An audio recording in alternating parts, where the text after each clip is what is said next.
Hello students and welcome to third class of chapter number 12 electricity. आज जो topic हम पढ़ेंगे वो है कि रेजिस्टेंस किन किन फैक्टर्स के ऊपर डिपेंड करता है। रेजिस्टेंस के बारे में लास्ट क्लास में मैंने बताया था कि रेजिस्टेंस जो है एक ऑब्स्टेकल है, रुकावट है।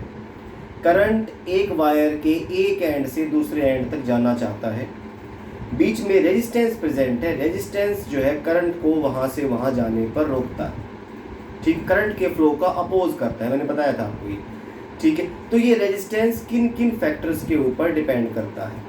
पहला फैक्टर है लेंथ ऑफ वायर, जितना लंबा वायर होगा उसका रेजिस्टेंस भी उतना ही ज़्यादा होगा। छोटा वायर रेजिस्टेंस कम। इसको हम एक एग्जांपल से समझ सकते हैं। एग्जांपल ये है कि आपको स्विमिंग करनी है, स्विमिंग पूल है। एक स्विमिंग पूल 20 मीटर लंबा है, दूसरा स्विमिंग पूल जो है वो 100 मीटर लंबा है। किस स्विमिंग पूल को पार करने में आपको ज़्यादा दिक्कत होगी? ऑब्वियसली 100 मीटर वाले में, क्योंकि उसकी लेंथ ज़्यादा है। मतलब 100 मीटर वाले में आपको स्टार्टिंग से एंड पॉइंट पहुंचने में ज़्यादा टाइम लगेगा। सेम यही काम किस केस में है? रेजिस्टेंस में। जिस वायर का लेंथ ज़्यादा उसका रेजिस्टेंस ज़्यादा होगा। If length is more then resistance is also more. Clear सभी को? पहली बात। दूसरा फैक्टर है एरिया ऑफ क्रॉस सेक्शन। जितना थिक वायर होगा, जिसका एरिया जितना ज़्यादा होगा, उसका रेजिस्टेंस भी उतना ही कम होगा। अपोजिट है, ध्यान रखना ये। इसको भी हम एग्जांपल से समझते हैं। एग्जांपल से समझते हैं इसको। एग्जांपल है, एक पाइप है, ठीक है, होलो पाइप, खोखला पाइप है, और वो लगभग 3 फीट ऊंचा है। समझ गए ना आप अंदाजा? 3 फुट ऊंचा। और मैंने कहा कि पाइप में घुस जाओ, आपको कहा कि पाइप में घुसो, और पाइप जो है मान लो 20 मीटर लंबा है, और आपसे कहा कि इस पाइप के एक एंड से दूसरे एंड पे पहुंच जाओ। अब 3 फुट के पाइप में बच्चे घुस जाएंगे भी, तो जो थोड़े पतले हैं वो आराम से घुसेंगे, जो थोड़े हेल्दी हैं मुश्किल से घुसेंगे, और उन्हें एक एंड से दूसरे एंड पे पहुंचना बड़ी दिक्कत होगी, बड़ी मुश्किल से रेंग रेंग कर जाएंगे। एक और पाइप मैंने लिया, वो है 6 फीट ऊँचा, वो भी उतना ही लंबा है, 20 मीटर लंबा। मैंने आपसे कहा कि जाओ पार करो इसको। इसमें जो है सभी बच्चे आराम से खड़े होकर उसको पार कर लेंगे। 6 फीट से ज़्यादा लंबा मेरे ख्याल से 10th क्लास के बच्चे कम ही होंगे। आराम से जो है चलते चलते उसको या दौड़ लगाते हुए पार कर लेंगे। तो थिक वायर है, ठीक है। जो पाइप थिक था, मोटा था, ठीक है, जिसका एरिया ऑफ क्रॉस सेक्शन ज़्यादा था, उसमें आपको पार करने में दिक्कत कम हुई, मतलब रेजिस्टेंस कम है। सेम यही बात करंट के केस में है। जो वायर जितना ज़्यादा थिक होगा उसका रेजिस्टेंस उतना ही कम होगा, उसमें करंट आसानी से पास आउट हो जाएगा। इसलिए आपने देखा होगा एसी में या जो भी इस तरह के डिवाइसेस होते हैं जो ज़्यादा उसका करंट होता है, ठीक है, उनमें हमेशा थिक वायर का यूज़ किया जाएगा, क्योंकि थिक वायर का रेजिस्टेंस हमेशा कम होता है। तो resistance is inversely proportional to area of cross section. जितना ज़्यादा एरिया, रेजिस्टेंस उतना ही कम। थर्ड जो फैक्टर है वो है temperature. If temperature is more then resistance is also more. And the fourth factor is nature of material. हर एक material का अपना अलग रेजिस्टेंस है। गोल्ड का अलग, सिल्वर का अलग, कॉपर का अलग, प्लेटिनम का अलग, आयरन का अलग, हर एक का अपना अलग रेजिस्टेंस है। जिस तरह हमारे दिमाग का रेजिस्टेंस भी सबका अलग अलग होता है। कुछ लोगों का रेजिस्टेंस बड़े दिमाग का बहुत कम होता है, जो बातें होती हैं बड़ी आसानी से दिमाग में जाती हैं। कुछ का बड़ा हाई रेजिस्टेंस होता है, बातें दिमाग में घुसती ही नहीं, ठीक है, घुसेंगी तो भी दिमाग गर्म हो जाता है उनका हाई रेजिस्टेंस। तो अपने दिमाग का रेजिस्टेंस आपको कम रखना है ताकि आसानी से चीज़ दिमाग के अंदर घुस सके। तो रेजिस्टेंस इन 4 फैक्टर्स के ऊपर डिपेंड करता है। पहला फैक्टर क्या बताया मैंने आपको? Length of wire. If length of wire is more then resistance is also मोर। दूसरा फैक्टर क्या बताया? Area of cross section. If area of cross section is more then resistance is less. And the third factor is temperature. If temperature is more, then resistance is more. And the fourth factor is nature of material. हर एक material का अपना अलग resistance है। Main factor 2 हैं, length and area of cross section. अब इन्हीं सभी चीज़ों को हम बोर्ड पे स्टडी करेंगे। टॉपिक है हमारा factors on which resistance depend on. Resistance किन किन फैक्टर्स के ऊपर डिपेंड करता है। पहला फैक्टर मैंने क्या बताया? length of wire. R is directly proportional to length of wire. If resistance is more, then length is more. Second factor, area of cross section of wire. अच्छा, एरिया ऑफ क्रॉस सेक्शन क्या है, इसको समझ लेना भी सभी बच्चे। जैसे ये वायर है सिलेंड्रिकल शेप का, ठीक है, इस तरह से ये वायर है, इस तरह से, ये इसका एरिया ऑफ क्रॉस सेक्शन है, ये वाला, ये पूरा एरिया नहीं, सिर्फ ये वाला एरिया ऑफ क्रॉस सेक्शन। इसकी शेप आप समझ सकते हो कैसी शेप है, सर्कल जैसी। क्लियर? तो एरिया ऑफ क्रॉस सेक्शन ये है जिसकी शेप सर्कुलर। ये बात ध्यान रखना, आगे न्यूमेरिकल्स में काम आएगी। R is inversely proportional. Inversely proportional का कोई अलग से सिंबल नहीं है, सिर्फ 1/a कर देंगे। यहाँ पे R का मतलब रेजिस्टेंस, L का मतलब लेंथ ऑफ वायर, ये सिंबल प्रोपोर्शन का, resistance is directly proportional to length of wire, resistance is inversely proportional to area of cross section. Clear? इसके अलावा दो फैक्टर्स और हैं, क्या क्या? Temperature, if temperature is more then resistance is more, और चौथा फैक्टर नेचर ऑफ मटेरियल। हर एक मटेरियल का अपना अलग रेजिस्टेंस। क्लियर सभी को? पहले दो फैक्टर्स को हमने कंबाइन किया, ध्यान से देखें ना, बहुत अच्छा फॉर्मूला डराइव होगा ये। R is directly proportional to L/A। दोनों इक्वेशन को हमने कंबाइन कर दिया, R is directly proportional to L और ये 1/A। R का मतलब रेजिस्टेंस, ये सिंबल है प्रोपोर्शन का, L/A। इस प्रोपोर्शन के साइन को हमने हटाया, यहाँ पर इज इक्वल टू लगाया, तो यहाँ पे कांस्टेंट वैल्यू रखनी होगी। कांस्टेंट वैल्यू कुछ भी रख सकते हैं, A B C D, ठीक है, क ख ग ए अनार, कुछ भी लिख सकते हैं। यहाँ पे ओम ने जो कांस्टेंट वैल्यू ली उसका सिंबल ये लिया हो, ठीक है भी। बड़ा मुश्किल सा सिंबल लिया, कोई आसान सा ले लेता तो हमें आसानी होती। जो सिंबल मैंने बनाया है, इस सिंबल का नाम रो है। क्या नाम है सिंबल का? रो। ध्यान रखना ये, ठीक है। जिस तरह से इस सिंबल का नाम R है, इस सिंबल का नाम L है, इस सिंबल का नाम A है, इसी तरह से इस सिंबल का नाम रो है। ये ग्रीक लेटर है। जिस तरह ग्रीक लेटर अल्फा होता है, बीटा होता है, गामा होता है, थीटा होता है, उसी तरह से इस सिंबल का नाम क्या है? रो। क्लियर सभी को? तो ये बात हमने नहीं सीखी, नया सिंबल सीखा, ग्रीक लेटर रो। पहले से क्या प्रेजेंट था यहाँ पर? L/A। क्लियर सभी को? एक नया फॉर्मूला हमारे पास बन गया, R is equal to rho into L/A। यहाँ पे R का मतलब resistance, resistance of wire, L का मतलब length of wire, and A का मतलब area of cross section of wire, ठीक है, area of cross section of wire. और रो का मतलब, ये नई टर्म है, यहाँ पे रो का मतलब है रेजिस्टिविटी। रो का मतलब रेजिस्टिविटी, ठीक है। ये रेजिस्टिविटी होती क्या है, क्या फॉर्मूला है, वो देखेंगे यहाँ पे। इस रो को यहीं रखो, बाकी सबको उस तरफ ले जाओ। यहाँ पर पहले से ही क्या प्रेजेंट है? R। ध्यान से देखते हैं ना सभी, यहाँ पे नीचे कुछ नहीं है तो 1, ठीक है। R और A मल्टीप्लाई हो गए, R इंटू A, उसके बाद इज इक्वल टू का साइन, रो को यहीं का यहीं रखा हमने। L को हम कहाँ लेंगे? यहाँ पे डिवाइड है, यहाँ पे मल्टीप्लाई है, इस साइड आके डिवाइड। ये हमारे पास नया फॉर्मूला बन गया, rho is equal to R into A/L। इससे हम जो रेजिस्टिविटी है इसका फॉर्मूला, उसकी यूनिट डेराइव कर सकते हैं। कैसे डेराइव करेंगे? ध्यान से देखना। रेजिस्टेंस की यूनिट होती है ओम। रेजिस्टेंस की यूनिट क्या लिख दूं मैं? ओम। ओम का सिंबल इस तरह का है, ओमेगा, ठीक है। एरिया का सिंबल मीटर, यूनिट क्या होती है? Metre, metre square. Upon length की यूनिट मीटर, 1 मीटर से 1 मीटर कट गया। रेजिस्टिविटी की यूनिट क्या आ गई? Ohm metre. ये बात आप हमेशा ध्यान रखेंगे कि जो भी रेजिस्टिविटी है उसकी यूनिट क्या होती है? ओम मीटर। क्लियर? रेजिस्टिविटी होती क्या है वो देखो अब। What is resistivity? Resistivity is the resistance offered bye a wire of unit length and unit area of cross section. कोई भी एक वायर है जिसकी लेंथ 1 यूनिट है, 1 मीटर है, उसका एरिया 1 मीटर स्क्वायर है, तो उसके रेजिस्टेंस को हम क्या कहेंगे, रेजिस्टिविटी कहेंगे।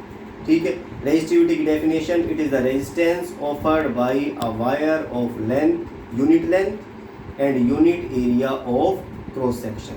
मतलब क्या है, यहाँ पे देखिए बोर्ड पे, ये हमारे पास रेजिस्टिविटी का फॉर्मूला आ गया था। अगर कोई वायर है, ठीक है, यहाँ पे रखेंगे रेजिस्टिविटी, ये रेजिस्टिविटी का सिंबल इज इक्वल टू, उसकी एरिया जो है यूनिट है, यूनिट का मतलब 1, लेंथ भी कितनी है उसकी 1 यूनिट। ठीक है, तो हम क्या देखेंगे, रो इज इक्वल टू क्या हो जाएगा, आर। यही मैंने इसकी डेफिनेशन में बताया है। What is resistivity, it is the resistance, clear, offered by a wire of unit length, नीचे यूनिट लेंथ है, and unit area of cross section. तो अगर आपको ये फॉर्मूला याद है तो डेफिनेशन रटने की जरूरत नहीं पड़ेगी, फॉर्मूले से ही आप डेफिनेशन बना सकते हैं। दोबारा से रिपीट कर रहा हूँ मैं, व्हाट इज रेजिस्टिविटी, ध्यान से देखते हैं मार्कर जहाँ पर जा रहा है। What is resistivity, it is the resistance offered by a wire of unit length, L की जगह बना लिया, and unit area of cross section. Clear, हर एक मटेरियल का अपना अलग रेजिस्टिविटी होती है। जिस तरह हर एक सब्सटेंस का अपना अलग बॉइलिंग पॉइंट, मेल्टिंग पॉइंट होता है। वाटर का boiling point 100 degree Celsius, alcohol का boiling point 78 degree Celsius.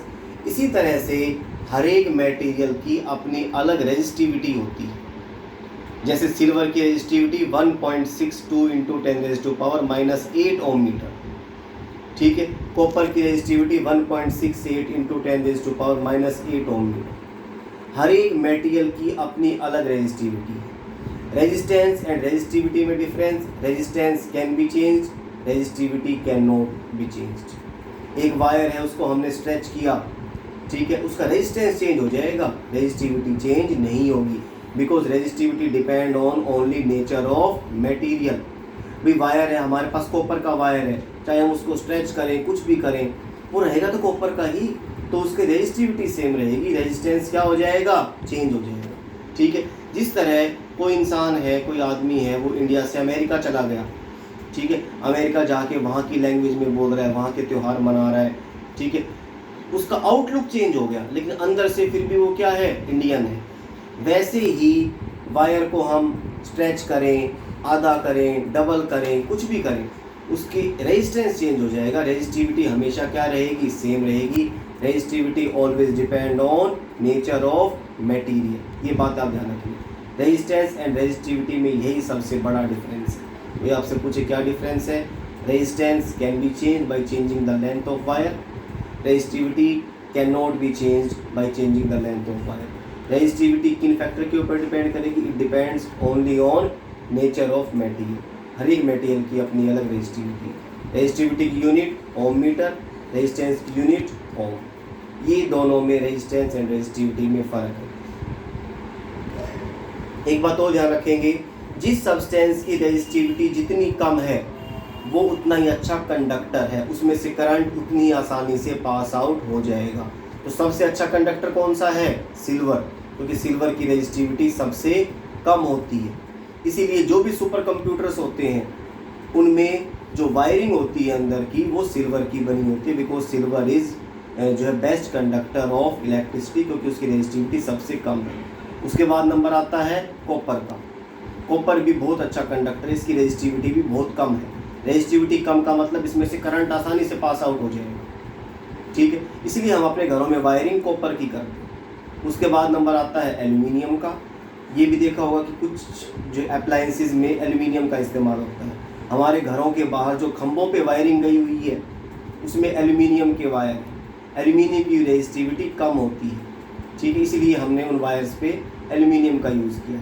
Copper का यूज़ क्यों नहीं किया, कॉपर तो उससे भी अच्छा कंडक्टर है, इसलिए यूज़ नहीं किया, क्योंकि अगर कॉपर की वायरिंग यूज़ करते तो उनको चोरी होने का डर है, ठीक है। कॉपर ज़्यादा कॉस्टली है, ऐसे भी लोग हैं, ऐसे भी चोर हैं जो उन वायर को चुरा के ले जाएंगे काट कर। इसीलिए वायरिंग जो है वो किस चीज़ की जाती है, जो खंभों पे जो वायरिंग है वो एल्यूमिनियम की जाती है। एल्यूमिनियम की रेजिस्टिविटी कम है, it is also good conductor. ठीक है, तो जो ट्रांसमिशन वायर होते हैं वो या तो कॉपर के बने होंगे या एल्यूमिनियम। ये क्वेश्चन कई बार एग्जाम में आता है, why the transmission wire, why the electric transmission wire are made up of copper और एल्यूमिनियम। आंसर में हम क्या लिखेंगे, because they have less resistivity, current can easily pass through them. दोनों लाइनें लिखोगे आप उनसे। ये तो हो गया इसके बारे में, कंडक्टर्स के बारे में। इसका अपोजिट है इंसुलेटर्स। इंसुलेटर वो सब्सटेंसेस हैं जिनमें से करंट पास आउट ही नहीं हो सकता बिल्कुल, उनकी रेजिस्टिविटी वेरी वेरी हाई होती है। ठीक है, जैसे पेपर है, कागज जो होते हैं हमारे, उसकी रेजिस्टिविटी 10⁻11 ओम मीटर है, मतलब करंट उसमें से पास आउट हो ही नहीं सकता। ठीक है, प्लास्टिक है, वुड है, ग्लास है, इबोनाइट है, क्वार्ट्ज है, ये सब ऐसी चीज़ें हैं which have very very high resistivity, और ऐसे मटेरियल को हम इंसुलेटर कहते हैं। आपसे एग्जाम में पूछ सकते हैं what are insulators. Insulators are those materials whose resistivity is very very high, current can not pass through them. Example में प्लास्टिक, वुड, ये आप लिख सकते हो। ठीक है, इसके अलावा इबोनाइट, ये वर्ड याद रखना, इबोनाइट। ठीक है, जो भी हमारे एक तरह से हैंडल्स वगैरह होते हैं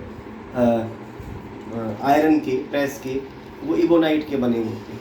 रबर भी बहुत अच्छा इंसुलेटर है, इसीलिए जो भी लोग बिजली का काम करते हैं, ठीक है, बिजली की जो लाइन होती है खंभों पे चढ़ के करते हैं काम, वो हमेशा रबर के ग्लव्स पहनते हैं, because rubber is insulator, it's resistivity is very very high, current can not pass through it. तो दो सब्सटेंस मैंने बता दिए, कंडक्टर, उसका अपोजिट क्या, इंसुलेटर। इन दोनों के बीच की टर्म है, they are known as resistors. Resistors जो है एक तरह के कंडक्टर ही हैं, लेकिन उनमें से करंट जो है वो इतनी आसानी से पास आउट नहीं होता जितना कंडक्टर्स में से होता। तो रेजिस्टर्स क्या है, these are conductors in which current can flow, current तो फ्लो हो जाएगा बट नॉट इजीली।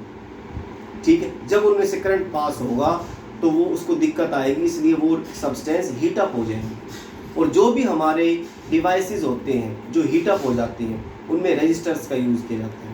जैसे हीटर, हीटर में से करंट पास होता है, करंट पास होने पे हीटर गर्म हो जाता है, क्योंकि हीटर जिस मटेरियल का बना हुआ है वो रेजिस्टर है, उसका रेजिस्टेंस हाई है, रेजिस्टिविटी भी हाई है उसकी। ठीक है, जब करंट पास होगा तो वो हीट अप हो जाएगा, गर्म हो जाएगा, और उसी हीट का इस्तेमाल हम अपने फ़ायदे के लिए करते हैं। ठीक है, इस तरह के कई सारे हीटिंग डिवाइसेस हैं, जैसे हीटर है, इलेक्ट्रिक आयरन है। ठीक है, ये सब चीज़ें जो है they are made up of resistors, resistors की बनी हुई होती हैं, क्योंकि इनमें से करंट आसानी से पास आउट नहीं होता।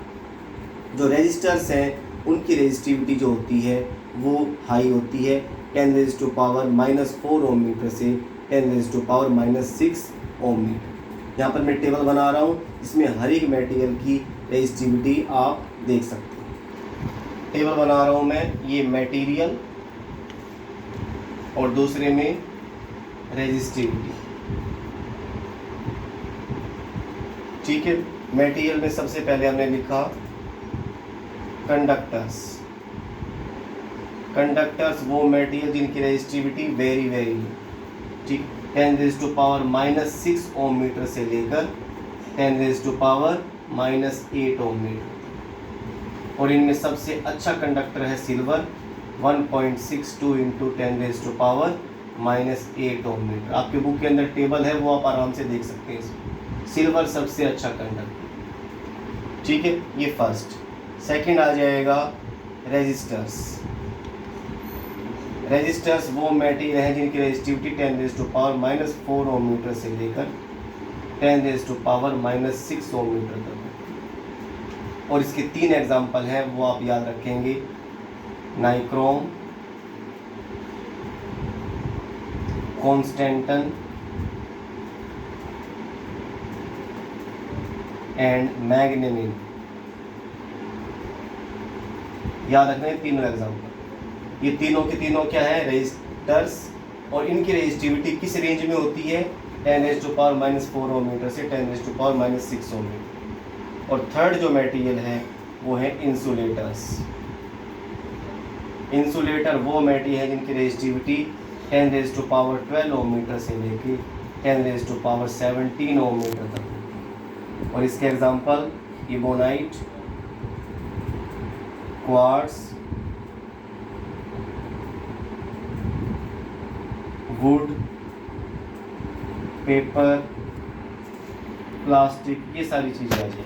तो ये 3 तरह के मटेरियल हैं कंडक्टर जिनकी रेजिस्टिविटी वेरी वेरी लो, जिनमें से आसानी से करंट पास हो जाएगा। रेजिस्टर जिनकी resistivity high as compared to conductor, and insulator जिनकी रेजिस्टिविटी वेरी वेरी हाई, बहुत हाई होती है, इनमें से करंट पास आउट ही नहीं हो सकता। तो इस तरह से 3 तरह के मटेरियल हमने पढ़े अकॉर्डिंग टू रेजिस्टिविटी। अब एक स्पेशल टाइप का न्यूमेरिकल है और मैं चाहता हूँ कि इस न्यूमेरिकल को आप बिल्कुल ध्यान से देखें। फिर इस तरह के कुछ न्यूमेरिकल्स मैं आपको असाइनमेंट में दूंगा। मुझे पूरी उम्मीद है कि एक न्यूमेरिकल आपके लिए सफिशिएंट रहेगा। एक न्यूमेरिकल अगर आप ढंग से समझ लेते हैं तो आपको ये टॉपिक अच्छी तरह से क्लियर हो जाएगा। तो सभी बच्चों का फोकस बोर्ड पे होना चाहिए। क्वेश्चन है हमारे पास, अ वायर हैज़ रेजिस्टेंस 10 ओम। एक वायर का रेजिस्टेंस 10 ओम है, ठीक है। इट इज स्ट्रेच्ड, उसको हमने स्ट्रेच किया, पकड़ के खींच दिया। It is stretched to double of its length, double of its length. Wire को हमने स्ट्रेच करके डबल कर दिया। Find new resistance. पहले क्वेश्चन को समझ लें हम कि क्या क्वेश्चन है। हमारे पास इस तरह का एक वायर था, हमने उसको स्ट्रेच किया, खींचा, प्लास से पकड़ के या गरम करके, कैसे भी करके हमने उसको क्या किया, स्ट्रेच किया, इस तरह से खींचा कि उसकी लेंथ क्या हो जाए, डबल हो जाए, पहले के मुकाबले डबल, ठीक है। एक बात ध्यान रखना, लेंथ जितने टाइम्स बढ़ेगी उसका एरिया उतने ही टाइम्स कम होगा। अगर हम वायर को स्ट्रेच कर रहे हैं, उसकी लंबाई बढ़ा रहे हैं, तो उसकी थिकनेस यानी जो एरिया ऑफ क्रॉस सेक्शन था ये कम हो जाएगा। अगर लेंथ को हमने 2 ऐड किया है, डबल किया है, तो एरिया क्या हो जाएगा, A/2। अगर लेंथ को हम 3 टाइम्स करते तो एरिया हो जाता है A/3। अगर लेंथ को हम 5 टाइम्स करते तो एरिया A/5। अगर लेंथ को हम 10 टाइम्स करते तो एरिया A/10। क्लियर। लेंथ जितने टाइम्स बढ़ेगी एरिया उतने ही टाइम्स कम होगा, लेकिन एक चीज़ हमेशा सेम रहेगी, वो क्या है, रेजिस्टिविटी। अगर हमारा वायर कॉपर का था, हमने वायर को स्ट्रेच किया, कुछ भी किया, रहेगा तो वो कॉपर का ही, तो रेजिस्टिविटी सेम रहेगी, क्योंकि रेजिस्टिविटी लेंथ के ऊपर डिपेंड नहीं करती, depends on only nature of material. Clear सभी को ये बात। अगर ये बात आपको ध्यान है तो इस तरह के सारे न्यूमेरिकल्स आप आसानी से कर सकते हैं। अब बोर्ड पे फोकस करें हम और अपने न्यूमेरिकल को आगे सॉल्व करें। इस तरह से आप टेबल बना लेंगे जिससे कोई भी गलती होने की जो है पॉसिबिलिटी ना रहे। ये इस क्वेश्चन का सॉल्यूशन स्टार्ट हो गया। अर्लियर मतलब वायर पहले क्या था और लेटर बाद में क्या हो गया। क्लियर। पहले वायर जो है, a wire has resistance 10 ohm. Wire का रेजिस्टेंस कितना था, 10 ओम। मैं यहाँ पे 10 लिख देता हूँ, ठीक है।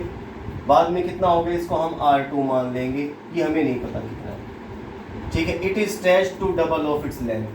पहले हमने मान लिया कि वायर की जो लेंथ है वो है L, बाद में स्ट्रेच होने के बाद कितनी हो गई, 2L, ठीक है। एरिया हमने पहले मान लिया A। मैंने बताया था लेंथ जितने टाइम्स बढ़ेगी एरिया उतने ही टाइम्स कम। एरिया क्या हो जाएगा, A/2। क्या चीज़ हमेशा सेम रहेगी, रेजिस्टिविटी। रेजिस्टिविटी पहले भी कितनी थी, रो, बाद में भी कितनी रहेगी, रो। ये जो P जैसा सिंबल है इसका नाम रो है, ठीक है। अब हम फॉर्मूला लगा देंगे जो हमने डेराइव किया था, R = रो इंटू L/A। यहाँ पे R की जगह क्या लिखूँ मैं, R1, रो की जगह रो, L की जगह L, A की जगह A। दूसरे वाले पे आ जाएं, लेटर वाले पे, R2 = रो इंटू L की जगह क्या लिखूँ, यहाँ पे इसकी लेंथ कितनी हो गई, 2L। एक एक स्टेप ध्यान से देखेंगे, स्टेप जहाँ पर भी आप मिस करेंगे आपका आंसर गलत हो जाएगा। और नीचे क्या आता है, A की जगह क्या आ जाएगा, यहाँ पर A/2। ध्यान से देखना, A/, चला गया ये ऊपर, क्या हो जाएगा, ये रो इंटू 4L/A। अब हम दोनों को डिवाइड कर देंगे R1 एंड R2, यहीं पे लिख रहा हूँ। R1 की जगह rho into L upon A, clear. इसके साथ डिवाइड में R2 रो की जगह रो, L की जगह 4L upon A, cross multiply करेंगे। ध्यान से देखेंगे, ये बनी 4 मंजिल, 1 2 3 4, ये फर्स्ट और फोर्थ गहरे दोस्त हो गए, सेकंड और 3 ये भी गहरे दोस्त, मल्टीप्लाई हो जाएंगे आपस में। R1 upon R2 is equal to, ये कहाँ जाएगा ग्राउंड फ्लोर वाला, तीसरी मंजिल पे, जहाँ पे पहले से ही क्या है रो इंटू L, और ये A भी वहीं पहुँच गया, ठीक है।